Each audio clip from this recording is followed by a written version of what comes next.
Shalom Bapak Ibu Saudara-saudari yang dikasihi dan mengasihi Tuhan. Kita bersyukur hari ini Tuhan memberkati kita. Sebelum kita membaca merenungkan firman Tuhan, mari kita berdoa. Tuhan, terima kasih, kami bersyukur hari ini kami ada sebagaimana kami ada semua karena berkat kemurahan-Mu. Sebentar kami akan membaca dan merenungkan firman-Mu. Berfirmanlah dan biarlah kami mengerti apa yang menjadi kehendak-Mu di dalam hidup kami. Kami berdoa di dalam nama Tuhan Yesus Kristus. Haleluya. Amin. Ayat bacaan kita terambil di dalam Injil Matius pasal yang ke-11 ayat yang ke-29 sampai 30. Pikulah-Ku yang kupasang dan belajarlah padaku, karena aku lemah lembut dan rendah hati, dan jiwamu akan mendapat ketenangan. Sebab yang kupasang itu enak dan bebanku pun ringan. Amin. Demikian firman Tuhan, mari kita merenungkannya. Tema renungan kita hari ini adalah Yesus ingin turut memikul beban kita. Apakah kita merasa terbebani? Kita mungkin mencoba mengendalikan banyak hal. Kita melakukannya sepanjang waktu, terkadang tanpa kita sadari.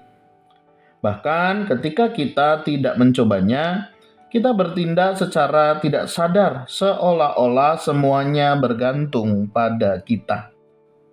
Kita harus mengatur semuanya dan mewujudkannya.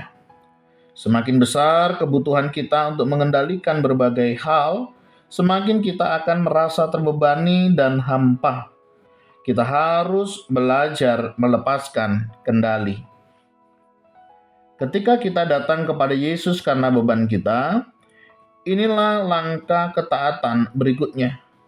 Pikulah-Ku yang kupasang dan belajarlah padaku, karena aku lemah lembut dan rendah hati, dan jiwamu akan mendapat ketenangan. Ku adalah bingkai kayu yang kita letakkan di atas 2 ekor binatang, supaya mereka bisa menarik satu alat peternakan bersama.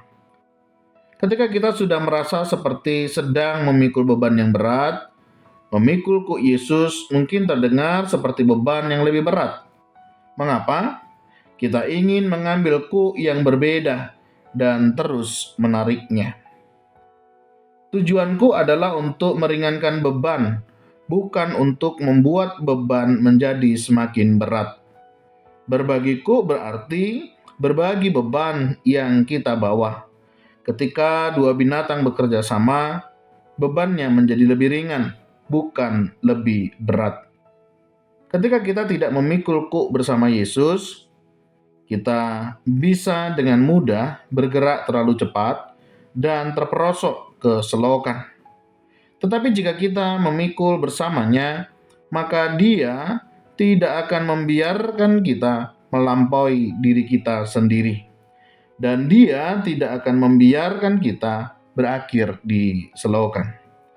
Dalam Galatia 5 ayat 25 mengatakan, jikalau kita hidup oleh Roh, baiklah hidup kita juga dipimpin oleh Roh.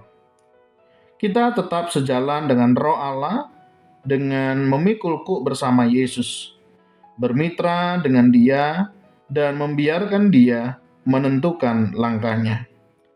Yesus tidak pernah terburu-buru, dan kita juga tidak akan terburu-buru ketika kita terhubung dengannya. Tuhan, terima kasih. Bawalah kami terus terhubung dengan Engkau, dan bila kami boleh menikmati kan setiap kebenaran firman yang kami baca dan kami dengarkan. Kami mau serahkan juga hidup kami sepanjang hari ini ke dalam tangan-Mu. Jika ada beban yang membebani, jika ada sesuatu yang menghalangi, kami ikat, kami tolak dalam nama Tuhan Yesus. Dan biarlah Tuhan yang senantiasa menaungi setiap kami. Biarlah kami belajar daripada-Mu, memikul kuk yang Tuhan berikan. Dan ketika kami sadar ini semua berasal daripada-Mu, kami kembalikan segala hormat kemuliaan hanya bagi nama Tuhan. Terima kasih ya Tuhan untuk kasih setia-Mu. Kami berdoa, kami mengucap syukur dalam nama Tuhan Yesus Kristus. Haleluya. Amin. Bapak Ibu Saudara, demikian renungan kita hari ini. Kiranya Tuhan Yesus memberkati kita sekalian. Shalom.